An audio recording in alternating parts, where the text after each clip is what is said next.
El hechicero.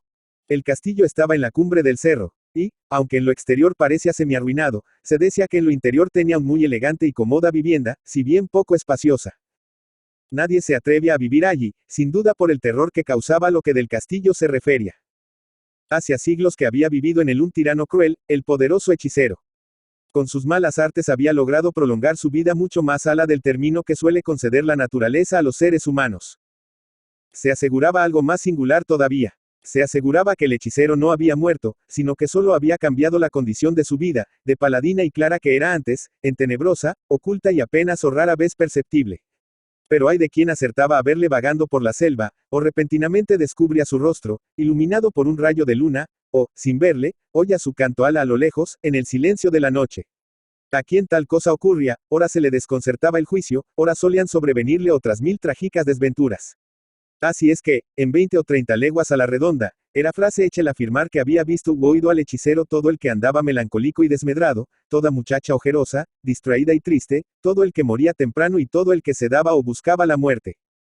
Con tan perversa fama, que persistía y se dilataba, en época en que eran los hombres más crédulos que hoy, nadie osaba habitar en el castillo. En torno de él reinaban soledad y desierto. A su espalda estaba la serranía, con hondos valles, retorcidas cañadas y angostos desfiladeros, y con varios altos montes, cubiertos de densa arboleda, delante de los cuales el cerro del castillo parecía estar como en avanzada.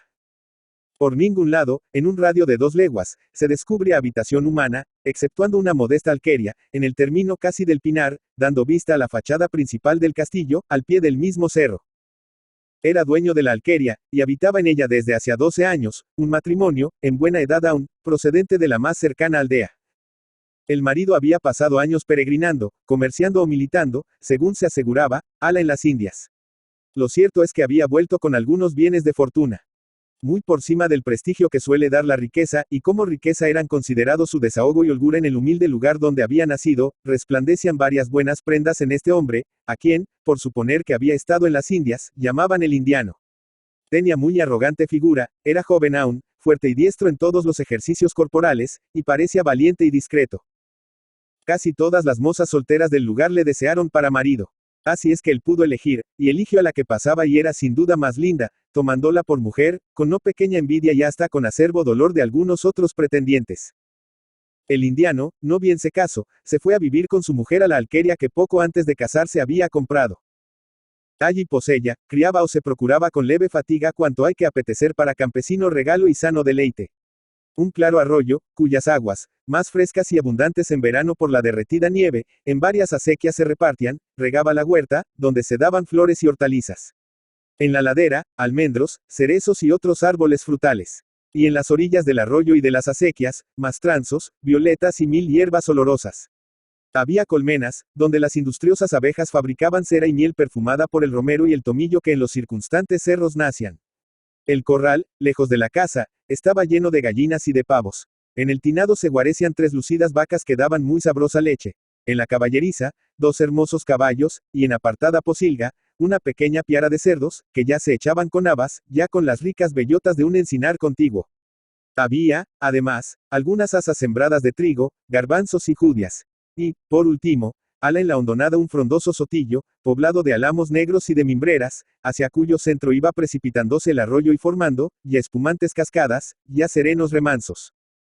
Como el indiano era excelente cazador, liebres, perdices, patos silvestres y hasta reses mayores no faltaban en su mesa.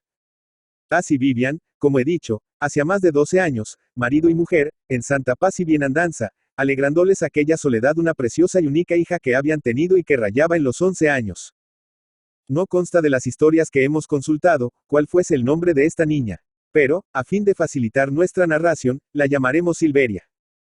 Bien puede asegurarse, sin exageración alguna, que Silveria era una joya, un primor de muchacha. Se había criado al aire libre, pero ni los ardores del sol ni las otras inclemencias del cielo habían podido ofender nunca la delicadeza de su lozana y aun infantil hermosura. Como por encanto, se mantenía limpia y esplendida la sonrosada blancura de su tez. Sus ojos eran azules como el cielo, y sus cabellos dorados como las espigas en agosto. ¿Acaso, cuando éramos niños, nos consintieron y mimaron mucho nuestros padres? De todos modos, ¿quién no ha conocido niños consentidos y mimados? Y, sin embargo, a nadie les era fácil concebir y encarecerlo bastante el consentimiento y el mimo de que Silveria era objeto. La madre, por dulce apatía y debilidad de carácter, la dejaba hacer cuanto se le antojaba. Y, el padre, que era imperioso, como idolatraba a su hija y se enorgullecía de que se le pareciese en lo resuelta y determinada, y en la valerosa decisión con que ella procuraba siempre lograr su gusto y cumplir su real voluntad, lejos de refrenarla, solía, sin premeditar ni reflexionar, darle alas y aliento para todo. Así es que, cuando el padre se iba, y se iba a menudo, ya de casa, ya a otras excursiones, se diría que por estilo tácito transmite a la chica todo su imperio. Parecía, pues, Silveria una pequeña reina absoluta, una emperatriz disfrazada de zagala. Por fortuna, era tan generoso y noble el temple natural de su ánimo, que ni su absolutismo menoscababa el cariño y el respeto que a su madre tenía, ni la amplia libertad de que gozaba le valía nunca para propósito que no fuese bueno. No había en la alquería más servidumbre que la anciana nodriza de la señora, cocinera y ama de llaves a la vez. Su hija, ya más que granada, la cual, aunque muy simple, trabajaba mucho y lavaba y planchaba bien. Y el viejo marido de la nodriza, que hacía de gañán, porquerizo y vaquero.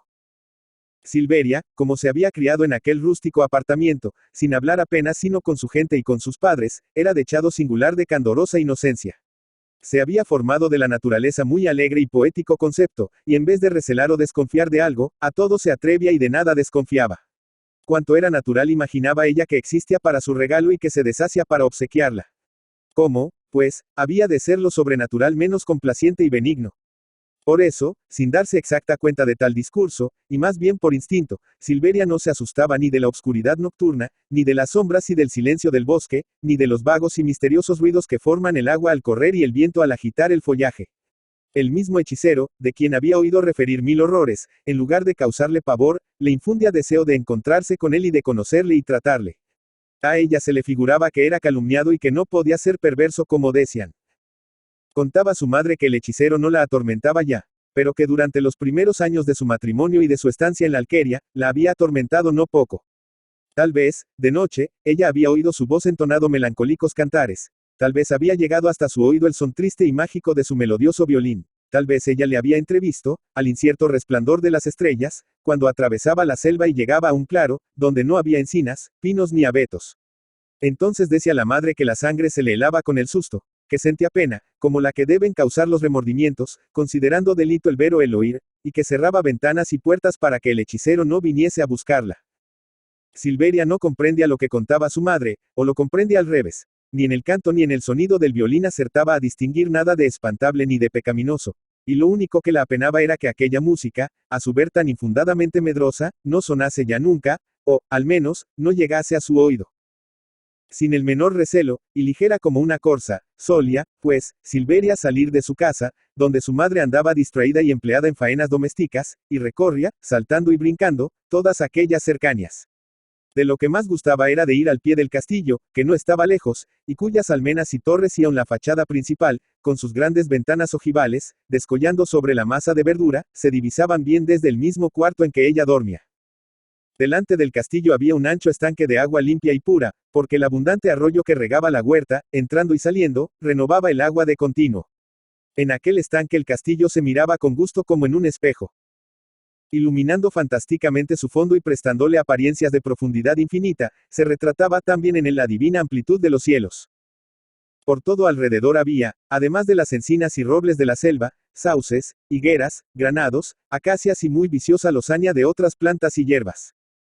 En una fresca mañana de abril Silveria vagaba por aquel lugar solitario y oculto, cogiendo lirios, violetas y rosas, que florecían en abundancia y llenaban el ambiente con su perfume. A deshoras oyó inesperado estrepito y fue a ocultarse entre unas matas. Entonces vio llegar a caballo a un hombre, que bajo de él y le ató a una rama por la rienda. El hombre estaba en lo mejor de su edad, bestia de negro, y bajo su sombrero con plumas y de ala ancha se descubría muy bello rostro. Era gentil su apostura, a su andar airoso resonaban las doradas espuelas.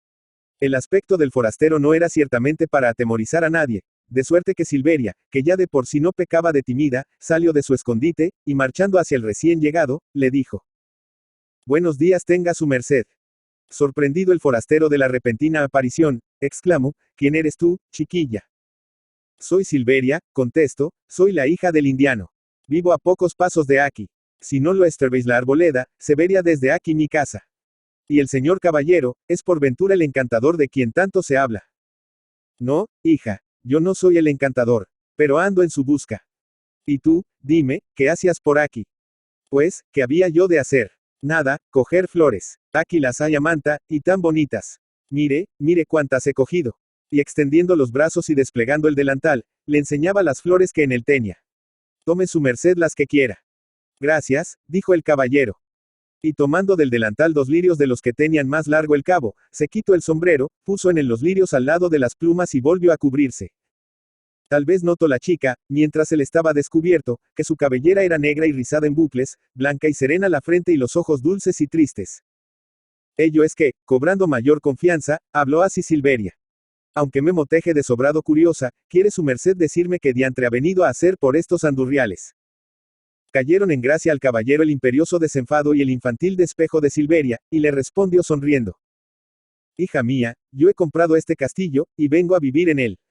Mis criados van a llegar con el equipaje. Por la impaciencia de ver el castillo me he adelantado a trote largo. Ay, y yo que nunca le he visto, porque está cerrado con llave. Déjeme su merced que le vea. Pues que, no tienes miedo. ¿Y de qué? Entonces puedes venir conmigo. Aquí están las llaves. Abriremos y entraremos, y lo veremos todo. Dicho y hecho. Aquel joven señor abrió la puerta, y, acompañado de Silveria, recorrió lo interior del castillo. Luego que subieron la elegante escalera, vieron en el piso principal salas muy bien amuebladas, aunque todo cubierto de telarañas y de polvo. Desde la ventana del centro, que estaba sobre la puerta y en la mejor sala, ambos se extasiaron al contemplar la magnífica vista. Allí se oteaban ríos y arroyos, risueñas llanuras, cortijos y aldeas distantes, y, como límite más remoto, montañas azules, cuyos picos se dibujaban o se esfumaban en el más nítido azul del aire, diáfano, sin nubes y dorado entonces por el sol. En torno se veían, como mar de verdura, las apiñadas copas de los árboles que circundaban el castillo, y, no muy lejos, a la salida del bosque, la pequeña alquería de Silveria. Allí vivo yo, dijo al forastero, mostrándole la alquería con el pequeñuelo y afilado dedo índice. Miró el forastero la alquería, y, antes de que dijese palabra, exclamó Silveria. Vaya si soy disparatada, te fijo que van a dar las 9, hora de almorzar. Mi padre va a chillar y a rabiar si me echa de menos. Adiós, adiós. Y salió escapada, y bajó la escalera dando brincos. No quiso él perseguirla ni detenerla, pero le gritó desde lo alto. Muchacha, ten cuidado, no te vayas a caer. Vuelve por aquí cuando quieras. Ya volveré, si no incomodo, contestó. Y luego, mirando él de nuevo por la ventana, vio a la chica salir corriendo del castillo, cruzar por la orilla del estanque y perderse de vista bajo la enramada, donde estaba la senda más corta que a su casa conducía. Más de una semana pasó Silveria sin volver al castillo, aunque sentía muchas ganas de volver, estimulada por el afán de saber lo que allí pasaba. Ella había esperado que el forastero hubiese venido a visitar a sus padres como a sus únicos vecinos, o haberle encontrado a caballo o a pie, en los paseos de ella por el campo.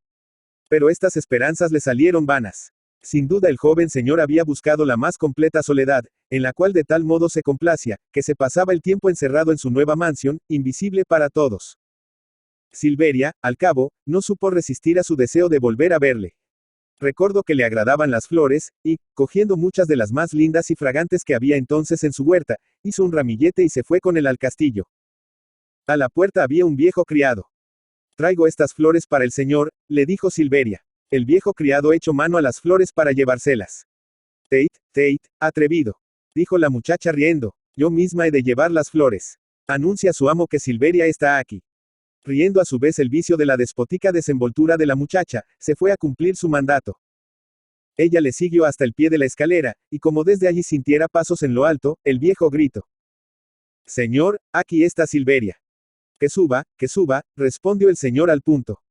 No fue menester más. Silveria dio un ligero empujón al viejo, que estaba delante de ella atajándole el paso, subió los escalones de 2 en 2, hizo una graciosa reverencia al forastero, que ya la aguardaba arriba, y le presentó el ramillete. Él le tomó, diciendo 1000 gracias, y besó en la frente a Silveria. Luego añadió, dirigiéndose al criado que acababa de subir. Juan, toma estas flores, con cuidado, no se deshojen. Ponlas en un vaso con agua. Trae bizcochos, confites y vino dulce moscatel para agasajar a mi huéspeda. Después entraron en el salón donde Silveria lo halló todo más bonito. Ya no había telarañas ni polvo. Los muebles parecían mejores, Las telas tenían más vivo color, y las maderas, lustre, bruñidas con la limpieza. Junto a la ventana principal había un bufete, con recado de escribir, y muchos libros y papeles. Silveria, arrellanada en un sillón, se comía un bizcocho de los que Juan le presentaba en una bandeja de plata. Está muy rico, dijo, y se comió 2 más. Cuando se fue el criado y Silveria se quedó sola con el amo, contestó con sencilla naturalidad a varias preguntas que éste le hizo. Juzgándose así autorizada a preguntar también, sometió al forastero a un chistoso interrogatorio. ¿Cómo se llama su merced? Le pregunto. Me llamo Ricardo, para servirte. Para servir a Dios, repuso ella. Y diga en su merced, en que emplea su tiempo, encerrado aquí todito el día y sin ver a nadie. En escribir. ¿Y qué escribe? Comedias, novelas, soy poeta. Vamos, ya entiendo, tramoyas y líos de enredo divertido para entretener a la gente ociosa. Así es, hija mía. Oiga usted, ¿y cómo se arregla su merced a fin de inventar tanta maraña, sacándola de la cabeza? Difícil ha de ser el oficio. ¿Quién se le enseñó? El hechicero, de quien tantas cosas has oído. ¿Y dónde y cómo le vio su merced? Le vi hace años, le perdí luego, y me temo que no he de volverle a hallar nunca. Silveria no comprendió nada de esto, y se lo confesó al forastero con inocente franqueza. Con el tiempo lo comprenderás, le dijo él, eres muy niña todavía. Y como no le dio más explicaciones, ella se sintió lastimada y picada en el fondo de su alma, de que él, no solo la creyese ignorante, sino por lo pronto, y Dios sabía hasta cuándo, incapaz de aprender, indigna de que se le revelase misterio alguno. Y en su sentir había allí misterio. A la verdad, la idea inmediata y distinta que ella se formaba del oficio de Ricardo, era la de que inventaba embustes ingeniosos e inofensivos que pudiesen servir de diversión apacible. Pero Silveria cavilaba mucho y su pensamiento iba deprisa y volaba al cavilar, imaginando cosas hermosamente confusas, ya que ella no atinaba entonces a expresarlas con palabras, ni podía siquiera ordenarlas en su cabeza para percibirlas mejor. Solo vagamente, discurriendo ella en cierta penumbra intelectual, notaba que las ficciones del poeta no eran mero remedo de lo que todos vemos y oímos, sino que penetraban en su honda significación, revelando no poco de lo invisible y de lo inaudito, y haciendo patentes 1000 tesoros que esconde la naturaleza en su seno. Pero ¿quién prestaba al poeta la llave para abrir el arca en que esos tesoros se custodian? ¿Quién le daba la cifra para interpretar el sentido encubierto de lo que dicen los seres? ¿De qué habla el viento cuando susurra entre las hojas? ¿Qué murmura el arroyo? ¿De qué cantan los pajarillos? ¿Qué cuentan, que declaran los astros cuando no se iluminan con su luz? De seguro había de haber un ángel, un duende, un genio, un espíritu familiar que no sacudiese en todo esto. Ricardo había de estar en relación con él, había de saber evocaciones a que le obedeciese, conjuros que le sujetasen a su mandado. Tales ensueños, y otros 1000, enteramente inefables, surgían en la imaginación de Silveria y aguijoneaban su curiosidad. Ricardo, no obstante, había dicho que era muy niña para entender en otros asuntos al parecer de menor importancia. ¿Cómo, pues, había ella de considerarse apta para iniciarse e instruirse en algo, a su vez, más recóndito y obscuro? Silveria era modesta y prudente, a pesar de su desenfado y de su audacia, y no insistió en preguntar. Para su consolación y sosiego, puso en lo inexplicado extraño deleite y busco y hallo en lo desconocido inagotable venero de suposiciones fantásticas, que la divertían y embelezaban. Sus visitas a Ricardo no fueron en lo sucesivo muy frecuentes. Silveria era orgullosa, y no quería estar de más ni ser importuna o cansada. Pero Ricardo la trataba bien, como a una chiquilla despejada, mimada y graciosa, y ella siguió visitándole de vez en cuando, trayéndole flores y comiéndole sus bizcochos. Alentada por él, que le dijo que le mirase como a su hermano mayor, Silveria acabó por tutearle. Cuando, a solas, pensaba en Ricardo, a veces le tenía grande envidia por el trato íntimo en que se figuraba que había de estar con los genios del aire o con otros seres e inteligencias sobrehumanas. A veces le tenía muchísima lástima al contemplar el aislamiento y abandono en que él vivía, sin padre ni madre que le cuidasen y mimasen como a ella la cuidaban y mimaban. De esta suerte, fueron pasando días y días hasta que llegó el invierno con sus escarchas y hielos. La Nochebuena quiso el indiano obsequiar a su hija, y le compró y le trajo de la menos distante ciudad un precioso nacimiento. Jerusalén con el templo de Salomón y el palacio de Herodes, todo de cartón pintado, estaba en lo más alto, sobre muchos peñascos, de cartón también. Pedacitos de vidrio imitaban ríos y arroyos. La estrella que guiaba a los Reyes Magos aparecía atada a un alambre, y el portal de Belén figuraba en primer término. Más de 40 muñequitos de barro animaban el paisaje. Herodes conversaba con la reina, asomados ambos a un balcón. Melchor, Gaspar y Baltasar iban a caballo, trotando por una vereda y guiados por la estrella maravillosa. El niño Jesús se veía en el portal con la Virgen, San José, el buey y la mulita. Pastores y zagalas se prosternaban adorando al niño. Otros cuidaban de las ovejas o de una manada de pavos. Y 6 o 7 ángeles, vistosísimos y con alas desplegadas, al parecer de oro, anunciaban la buena nueva al mundo tocando sendas trompetas. Iluminado todo esto por 2 docenas lo menos de cerillas, tomaba un aspecto deslumbrador. Semejaba un ascua de oro. En extremo se holgó Silveria al ver encendido su nacimiento. Hubo en la alquería fiesta familiar. La nodriza tocó la zambomba, y amos y criados cantaron villancicos, y patriarcal y primitivamente cenaron juntos sopa de almendras, besugo, potaje de lentejas, y para postre castañas cocidas, olorosos peros y otras frutas bien conservadas desde el otoño. Terminada la fiesta, todos se recogieron a dormir, mucho antes de medianoche. Pero Silveria se sentía harto desvelada, y 1000 ensueños y fantasías tenían alerta y alborotaban su espíritu. Sola en su cuarto, abrió las maderas de la ventana y se puso a mirar el cielo y los campos solitarios y silenciosos. Ni la más ligera ráfaga de viento movía las ramas. El aire, sin nubes, consentía que la luna bañase con su pálido fulgor los montes y las copas de los árboles. Misteriosa obscuridad prevalecía donde estos proyectaban su sombra. Alguna nieve, en el ramaje y extendida por el suelo, relucía cual bruñida plata, y al quebrarse en ella los rayos de la luna, ya lanzaban destellos diamantinos, ya formaban iris fugaces. Silveria contempló todo lo dicho, pero miró también el castillo, que sobresalía entre los árboles, y vio luz al través de los vidrios de la ventana principal. La lámpara ardía aún sobre el bufete, y su amigo sin duda estaba escribiendo o leyendo. Ella tuvo entonces muy grande compasión de la soledad de su amigo, y, al pensar en que ella se había divertido tanto, mientras él había estado tan solo, se le saltaron las lágrimas. Ala en sus adentros, ponderó y encareció además la magnificencia y primor de su nacimiento, y se afligió sobremanera de que Ricardo no le hubiese visto. Se sintió dominada por un irresistible deseo de lucir ante su amigo aquella maravilla artística de que era poseedora, gracias a la generosidad de su padre y sin premeditarlo nada, tomó la resolución más atrevida. Se abrigó lo mejor que pudo, bajo la escalera de puntillas, se apoderó de la llave de la puerta, abrió y volvió a cerrar, y se encontró al raso, con bastante frío, y llevando en las manos el nacimiento, apagado, que, por dicha, si bien tenía alguna balumba, pesaba muy poco. Como era robusta y ágil, en menos de 10 minutos se plantó en la puerta del castillo, cargada con magos, ángeles, niño Dios, ovejas, pavos, Jerusalén y pastores.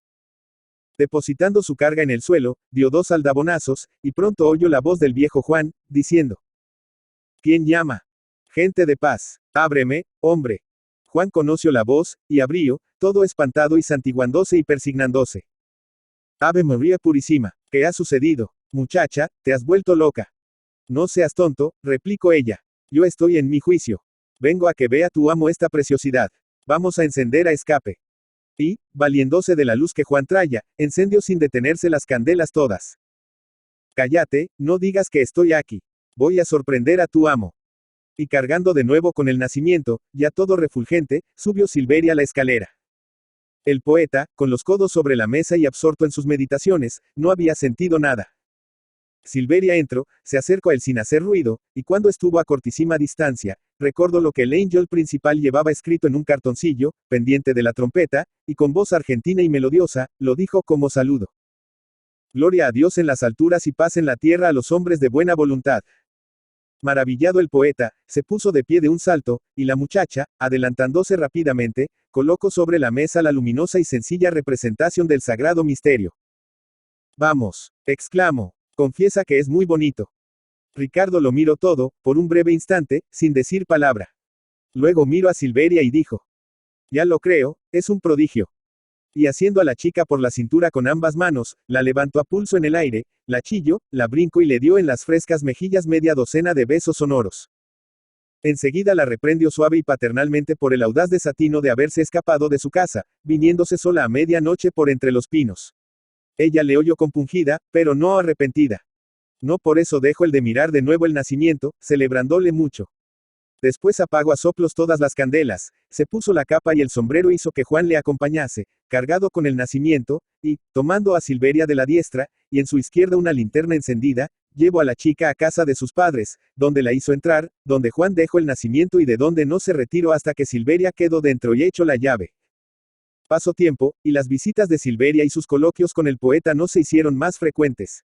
Harto notaba ella, apesadumbrada, aunque sin enojo, que él le hablaba siempre de niñerías, que no se dignaba leerle nada de sus obras, y que no llegaba nunca a explicarle los arcanos procedimientos de su arte.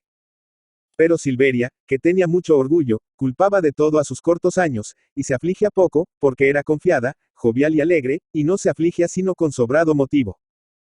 Jamás hablaba el poeta de sus escritos, contentándose con saber, por Juan, que en la capital del reino eran cada vez más celebrados, proporcionando a su autor envidiable fama. Ricardo se ausentaba con frecuencia. Iba a la capital, pasaba allí algunos meses y volvía a su retiro. Apenas volvía, acudía Silveria a verle, y él la encontraba tan niña, tan graciosa y tan inocente como la había dejado.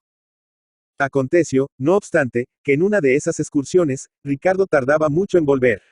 Silveria preguntaba a Juan, que había quedado guardando el castillo, cuándo volvería su amo, y, por las respuestas que de Juan recibía, calculaba que iba el poeta a tardar mucho, que acaso ya no volvería jamás. Así transcurrieron, no 2 o 3 meses, como en otras ausencias, sino más de 5 años, pero Silveria distaba infinito de olvidar al poeta. Siempre le tenía presente en la memoria, y aún le veía en sueños. Y si bien le causaba amarga tristeza la desesperanza de volver a verle en realidad, la energía sana y la noble serenidad de su espíritu se sobreponían a todas las penas. Por Juan sabía además, y esto la consolaba, que Ricardo estaba bien de salud y que alcanzaba brillantes triunfos ala en remotos países. Ella también triunfaba, a su modo, en aquel apartado retiro en que vivía. Gloriosa transformación y vernal desenvolvimiento hubo en todo su ser. Estaba otra, aunque más bella. Creció hasta ser casi tan alta como su padre. Su cabeza parecía, en proporción del resto del cuerpo, más pequeñita y mejor plantada sobre el gracioso cuello, cuyo elegante contorno quedaba descubierto por la cabellera rubia, no caída ya en trenzas sobre la espalda, sino recogida en rodete, los visillos ensortijados, que flotaban sueltos por detrás, hacían el cuello más lindo aún, como si vertiesen, sobre apretada leche teñida con fresas, lluvia de oro en hilos y de canela en polvo, la majestad gallarda de su ademán y de sus pasos indicaba la salud y el brío de sus miembros todos. La armonía divina de sus formas se revelaban al través de la ceñida vestidura, y, agitándose su firme pecho, se levantaba en curva suave. En resolución, Silveria era ya una hermosísima mujer, pero tan inocente y pura como cuando niña. La madre, al ver a Silveria en edad tan sazonada y florida, excitó al indiano a salir de aquella soledad y a irse a vivir en la aldea o en población mayor y más rica, a fin de hallar un buen novio con quien la chica se casase, pero el indiano se oponía siempre a tal proyecto y le condenaba como profanación abominable. Aunque valiéndose de términos más rudos, él razonaba de esta suerte. Algo dormía aún en Silveria, y era cruel romper bruscamente su sueño de Angel. Era impío, sin aguardar a que ella misma bajase del cielo a cumplir su misión, lanzarla de repente en la tierra, por grandes que fuesen las venturas con que la tierra le brindara. Convenía, por otra parte, que aquella rosa temprana desplegase sus pétalos con todo reposo y no diese precipitadamente el aroma y la miel de su cáliz. El indiano alegaba, por último, que no era de temer que su hija perdiese la ocasión. Por su sin par belleza podía aspirar a enlazarse con un príncipe. Y como, además, el indiano había administrado bien su caudal, había ahorrado bastante y podía dotar a Silveria con generosa esplendidez. Siempre que se lo propusiese acudirían los novios a bandadas como los gorriones al trigo. No se sabe si los razonamientos del indiano convencieron o no a su mujer, pero ella hubo de someterse, según tenía de costumbre. Silveria continuó, pues, selvática y casi retraída de toda convivencia y trato de gentes, como paloma torcaz, como escondida flor del desierto. En una tarde apacible del mes de mayo subió Silveria al castillo a ver al anciano Juan, que allí vivía solo. Extraordinarios fueron su júbilo y su sorpresa cuando supo que la noche anterior, sin previo aviso, había llegado Ricardo después de 5 años de ausente. Como cuando ella tenía 11 años, con igual sencillez, si bien con mayor ímpetu, apartó Silveria al criado, corrió por la escalera arriba, y, conmovida, jadeante y bañadas las mejillas en encendido carmín, se lanzó en la sala, donde, por dicha, se encontraba el poeta. Recordando entonces, de súbito, el saludo angélico de la noche de Navidad, le repitió, diciendo: Gloria a Dios en las alturas y paz en la tierra a los hombres de buena voluntad. Pasmado, mudo, extático se quedó él, como si una portentosa deidad hubiera llegado a visitarle. ¿Qué? ¿No me conoces?, añadió ella. Y se arrojó cariñosamente en sus brazos. Él la apartó de sí blandamente, con honrado temor, y con una admiración y un asombro que Silveria no comprendía. No eres va mi hermano, le dijo melancólicamente. Entonces le contempló por breve espacio, y creyó advertir que una nube de tristeza velaba su faz. Pero halló su faz aún más hermosa que en los antiguos días. Ricardo tomó con afecto en sus manos las manos de ella, y le habló de cosas que ella escuchó con entreabierta boca y con ojos que, por el interés y el espanto con que le miraba y le oía, parecían más dulces y más luminosos y grandes. Silveria no entendió bien todo el sentido de lo que él decía, pero percibió que se lamentaba de que era muy desventurado, de que ya no podía hacer dichosa a mujer alguna, de que su corazón estaba marchito, y de que, si bien el hechicero podía volverle aún toda su juvenil lozanía, le había buscado en vano en sus largas peregrinaciones y no había podido hallarle. En extremo afligieron a Silveria tan dolorosas confesiones. 2 gruesas lágrimas brotaron de sus ojos y se deslizaron por sus frescas mejillas. Ansiando luego consolar al poeta, y con el mismo candor, con el mismo abandono purísimo con que ella acariciaba a su madre, se acercó a él y empezó a hacerle caricias.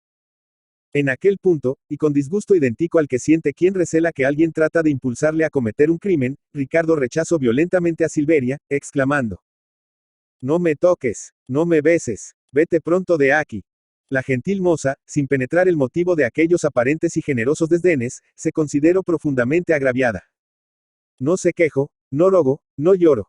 Su soberbia cegó la fuente del llanto y ahogó los ruegos y las quejas, pero huyó, volando como lastimada paloma, escapando como cierva herida por emponzoñada flecha clavada en las entrañas. En hondo estupor había caído el poeta al notar el efecto desastroso del desvío que acababa de mostrar por un irreflexivo primer movimiento. Apenas volvió en sí, fuerza es confesar que desechó todos los escrúpulos y se arrepintió y hasta se avergonzó de su conducta. Se rió de sí mismo con risa nerviosa y se calificó de imbécil. A fin de enmendar la que ya juzgaba falta, salió corriendo en pos de Silveria, pero era tarde. ¿Cómo descubrir sus huellas? ¿Cómo reconocer el sendero por donde había huido? El bosque era espesísimo y dilatado. Ricardo vagaba por aquel laberinto, llamaba a voces a Silveria, y el eco solo le respondía. Pronto llegó la noche sin luna y con nubes que ocultaban la luz de las estrellas. Completa obscuridad reinaba en el bosque. Tal vez rompía su solemne silencio el silbar de las lechuzas o el tenue gemido del viento manso que agitaba por momentos las hojas. En los giros y rodeos, que iba dando como loco, vino a parar el poeta cerca de la alquería. Alegres presentimientos y gratos planes le volvieron de súbito la serenidad. Silveria, pensaba él, no se habrá ido a otra parte. Debe de hallarse en su casa. Entraré allí. Informaré de todo a los padres, y delante de ellos pediré perdón a Silveria, asegurándole que, lejos de desdeñarla, soy suyo para siempre. En la alquería ignoraban aún la vuelta del poeta. Con singular asombro recibieron el indiano y su mujer a un hombre a quien solo de oídas conocían y de quien apenas habían oído hablar en más de 5 años. Pero todo era allí consternación y alboroto. El indiano acababa de llegar de una larga excursión, y su mujer le había dicho, llorando y sollozando, que Silveria no había vuelto, que Silveria no parecía. Sin más explicaciones, porque no lo consintió la zozobra con que estaban, todos salieron de nuevo al campo a buscar a Silveria. Inútilmente anduvieron buscándola hasta el amanecer. El día los sorprendió rendidos y desesperados. La madre imaginaba que el hechicero le había robado a su hija, el indiano que se la habían comido los lobos, los criados que se la había tragado la tierra. Sospechando que se hubiera podido caer en los estanques, revolvieron las aguas y sondearon el fondo sin dar con ella ni muerta ni viva. Durante todo aquel día, sin reposar apenas, los amos y los 2 criados hicieron pesquisas y como un ojeo por varios puntos del bosque, que se extendía leguas. A las poblaciones más cercanas enviaron avisos de la fuga, con las señas de la fugitiva, pero nada valió. Y aunque entonces no había telégrafos, ni teléfonos, y o no había policía o andaba menos lista que ahora, se empleó tanta diligencia en buscar a Silveria, que al persistir su desaparición, adquiere avisos y vislumbres de milagrosa o dígase de fuera del orden natural y ordinario.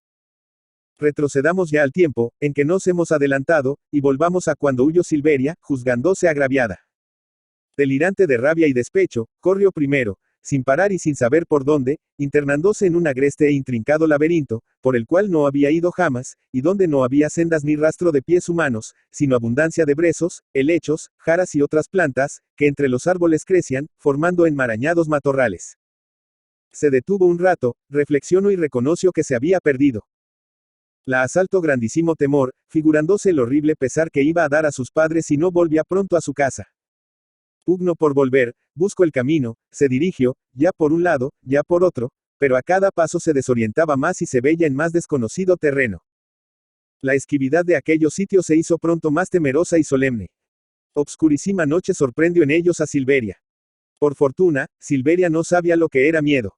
A pesar de su dolor y de su enojo, gustaba cierto sublime deleite al sentirse circundada de tinieblas y de misterio en medio de lo inexplorado.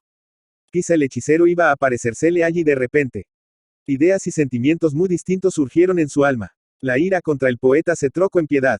Le creyó enfermo del corazón. Le perdono. Disculpo su desvío.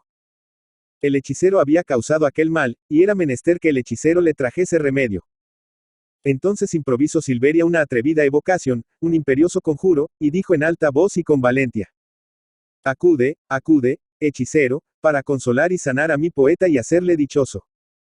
La voz se desvaneció en las tinieblas, sin respuesta ni eco, restaurándose el silencio. La creación entera dormía o estaba muda y sorda. Nuestra heroína siguió marchando a la aventura, si bien con lentitud. Sus pupilas se habían dilatado y casi veía en la oscuridad. Iba, pues, salvando dificultades y tropiezos, cruzando por entre malezas y riscos, y subiendo y bajando cuestas, porque el suelo era cada vez más agrio y quebrado. Al fin empezó a alborear. La fatiga de Silveria era inmensa. No podía tenerse de pie. Logró, no obstante, encaramarse en un peñón, donde se consideró defendida de la humedad, y, confiando en la protección de los cielos, buscó reposo y pronto se quedó dormida. Sus ensueños no fueron lúgubres. ¿Acaso eran de feliz agüero y se prestaban a interpretación favorable? Soñó que, mientras su madre le enseñaba a leer en libros devotos, vinieron los genios del aire y se la llevaron volando para enseñarle más sabrosa lectura en el cifrado y sellado libro de naturaleza, cuyos sellos rompieron, abriéndole, a fin de que ella le descifrase y leyese. Cuando despertó, el sol resplandecía, culminando en el éter. Sus ardientes rayos lo bañaban, lo regocijaban y lo doraban todo. Ella se restregó los ojos y miró alrededor. Se encontró en honda cañada. Por todas partes, peñascos y breñas. Los picos de los cerros limitaban el horizonte. Aquel lugar debía de ser el riñón de la serranía. Silveria creyó casi imposible haber llegado hasta allí, sin rodar por un precipicio, sin destrozarse el cuerpo entre los espinos y las jaras, o sin el auxilio de aquellos genios del aire con que había soñado. ¿Para qué detenerse en aquel desierto? Con nuevos bríos, aunque sin saber a dónde, prosiguió Silveria su camino. Después de andar más de 2 horas, encontró una estrecha senda, que le pareció algo trillada. Formaba toldo a la senda la tupida frondosidad de gigantescos árboles. Apenas algunos sutiles rayos de sol se filtraban a través de las ramas. Subiendo iba Silveria una cuestecilla, cuando oyó muy cerca los lamentables aullidos de un perro. Precipitó su marcha, llegó al viso, donde había un altozano, y vio por bajo un grupo de chozas. Junto a las chozas, armadas de sendas estacas, 5 mujeres, desgreñadas y mugrientas, o más bien 5 furias, rodeaban a un perro y le mataban a palos. 14 o 15 chiquillos, cubiertos de harapos y de tizne, celebraban con descompuestos gritos de cruel alegría aquella ejecución desapiadada. A cierta distancia venía un pobre viejo, de blanca y luenga barba, con un puñal desnudo en la mano, corriendo hacia las mujeres para defender o vengar al perro. Llevaba un violín colgado a la espalda, y estaba ciego. Era un músico ambulante. Las mujeres se retiraron hacia las chozas, viéndole venir. Los chiquillos, puestos en hilera, la emprendieron con el a pedradas. Uno de ellos se revolcaba por el suelo y chillaba como un energúmeno.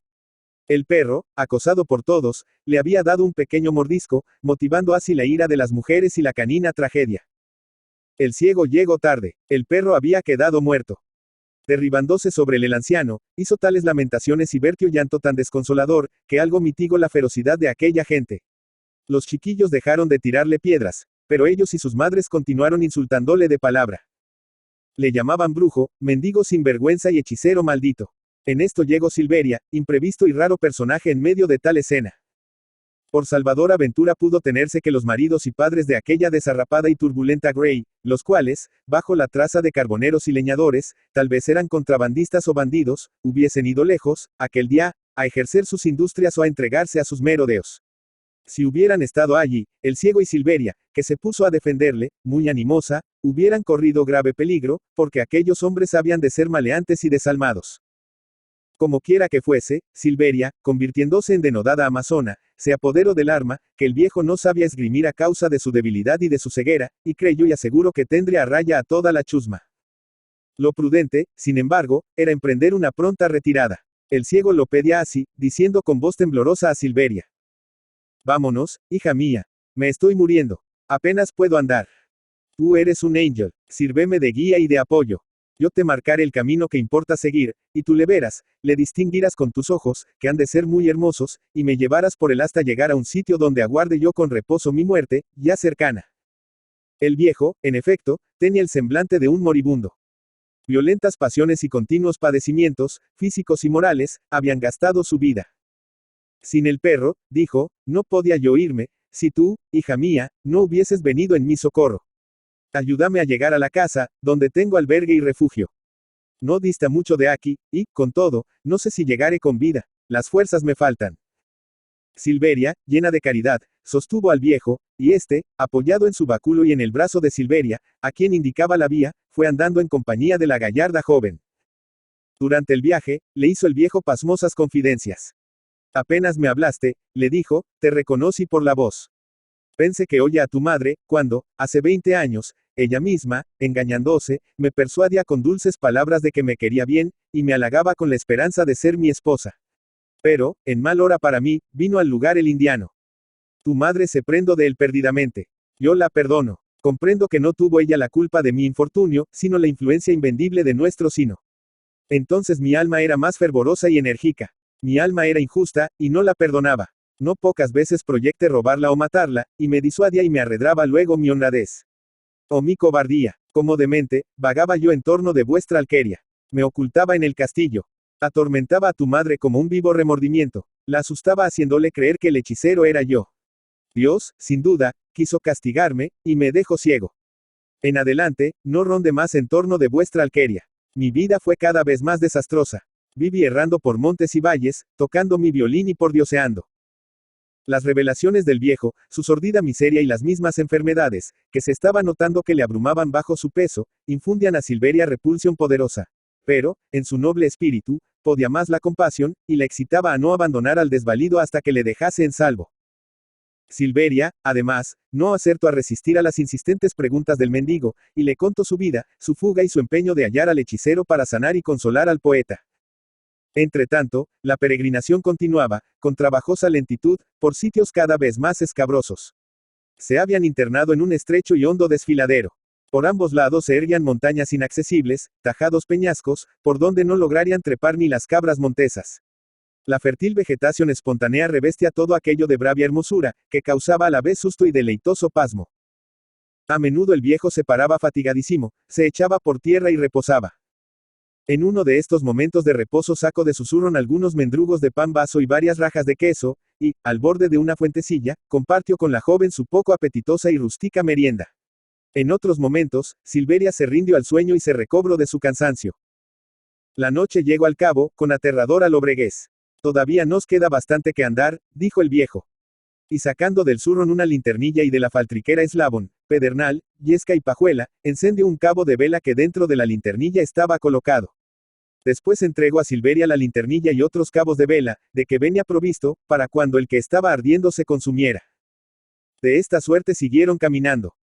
Sería ya cerca de medianoche, cuando oyó Silveria ruido de aguas abundantes, que corrían con rapidez, despeñándose entre las rocas. Ya estamos a pocos pasos de mi casa, dijo el ciego. Yo vivo con mi hermana, que es más vieja que yo. Su carácter es violento y avinagrado.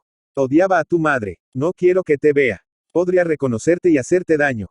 Sus hijos, además, son 2 forajidos, y de ellos debo recelar lo peor. No bien lleguemos a la orilla del río, es necesario que me dejes. Yo, siguiendo la corriente, me iré sin dificultad a la casa, que dista de allí poquísimo. Tú, ya sola, seguirás andando con valor contra el curso del agua, y procurando no encontrar a ningún ser humano. La linternilla te alumbrará. Al fin llegarás al nacimiento del río, que brota entre las peñas. A poca distancia del gran manantial, si buscas bien, verás la entrada de la caverna. Entra denodadamente, llega hasta el fondo, y yo te aseguro y anuncio que encontrarás al hechicero, según lo deseas. Pronto llegaron, en efecto, a la misma margen de aquel riachuelo apresurado. Allí se escabulló el vicio. Se desvaneció en la obscuridad como soñada visión aérea. Silveria se quedó completamente sola. Su peregrinación fue más penosa y más arriesgada que antes, por espacio de algunas horas. El casi borrado sendero por donde Silveria iba se levantaba, en no pocos puntos, sobre el nivel del agua, de la que le separaba un negro precipicio. La garganta de las sierras, en que el río había abierto su cauce, se estrechaba cada vez más, y la cima de los montes parecía elevarse, dejando ver menos cielo y menos estrellas. Amaneció, por último, y penetró en aquella hondonada la incierta luz de la aurora. Todo se alegró y animó al ir disipándose la obscuridad. Despertaron las aves y saludaron con sus trinos el naciente día. Silveria llegó entonces al manantial. Brotaba con ímpetu y en gran cantidad la cristalina masa de agua entre enormes y pelados peñascos. Por todas partes se alzaban como colosales paredes los escarpados cerros. La joven se creía sumida en un grande hoyo, porque las revueltas del camino le encubrían el lugar de su ingreso. Buscó ella con ansia la gruta, y apartando ramas y zarzas, que la celaban algo, vino al fin a dar con la entrada. Sin vacilar un instante, y con heroica valentía, penetró en el subterráneo, espantando a los búhos y murciélagos que allí anidaban, y que oseados huyeron. Transcurridos ya más de 20 minutos de marchar en las sombras, un tanto iluminadas por la linternilla, y de seguir un camino tortuoso, viendo Silveria que no llegaba al término, se impacientó, recordó su evocación y gritó con coraje. Acude, acude, hechicero, para sanar y consolar a mi poeta. Nadie respondió a la evocación, que retumbó repercutiendo en aquellos huecos y recodos. El último cabo de vela que en la linterna ardía chisporroteo y acabó de consumirse. La audaz peregrina quedó envuelta en las tinieblas más profundas. Se adelantó a tientas. Iba cuesta arriba. La cuesta era más empinada mientras más se elevaba. El techo de la gruta se hacía más bajo. Silveria tenía que andar agachadísima y tocando en el techo con las manos para no tocarle con la cabeza. De pronto notó en el techo, en vez de piedra, madera. Palpó con cuidado, y advirtió que eran tablas trabadas con 2 barras de hierro.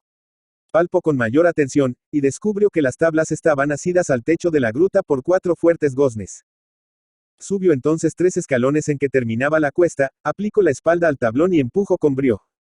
El tablón no tenía candado ni cerradura. No había llave que pudiese estar echada, pero el tablón se resiste al empuje de Silveria, que casi desesperó de levantarle.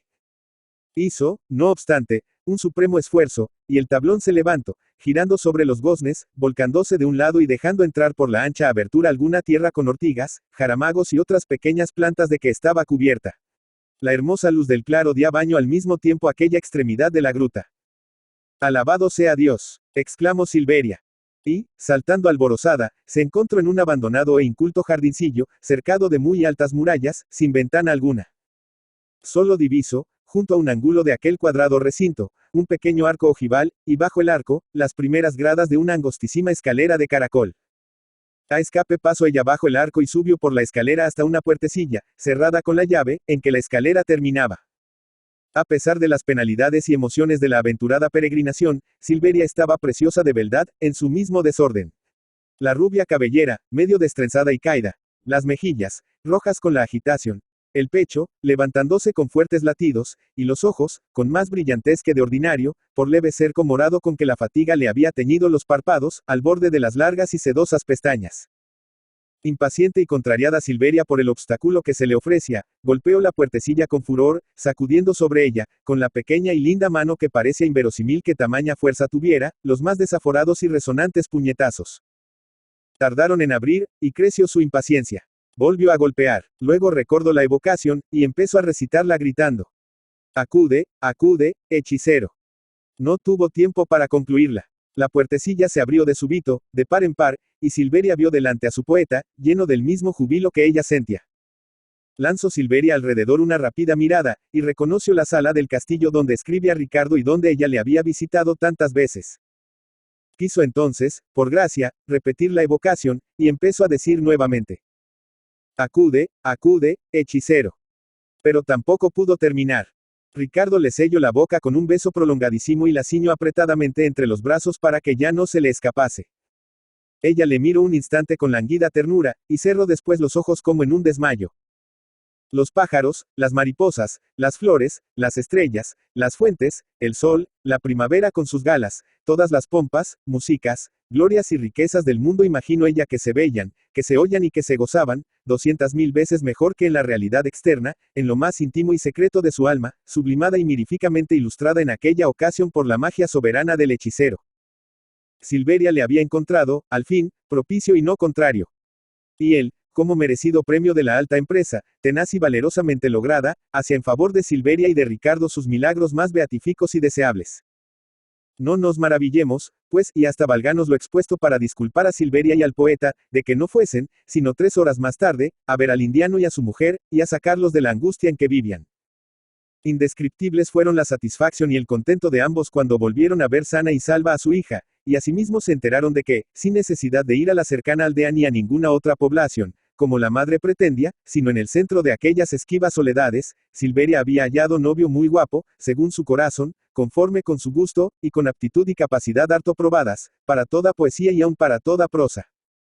Oyala que cuantos busquen con inocencia y con buena fe al hechicero, le jalan tan benigno como le hallaron Silveria y Ricardo, y le conserven la vida entera en su compañía, como le conservaron ellos. Viena, 1894. Juan Valera. Juan Valera y Alcalá, Galiano Cabra, Córdoba, 18 de octubre de 1824, Madrid, 18 de abril de 1905, fue un escritor, diplomático y político español. Hijo de José Valera y Viaña, oficial de la Marina ya retirado, y de Dolores Alcalá, Galiano y pareja, marquesa de la Paniega. Tuvo dos hermanas, Sofía y Ramona, además de un hermanastro, José Froler y Alcalá, Galiano, habido en un primer matrimonio de la marquesa de la Paniega con Santiago Froler, general suizo al servicio de España. Estudió lengua y filosofía en el Seminario de Málaga entre 1837 y 1840 y en el Colegio Sacromonte de Granada en 1841. Luego inició estudios de filosofía y derecho en la Universidad de Granada.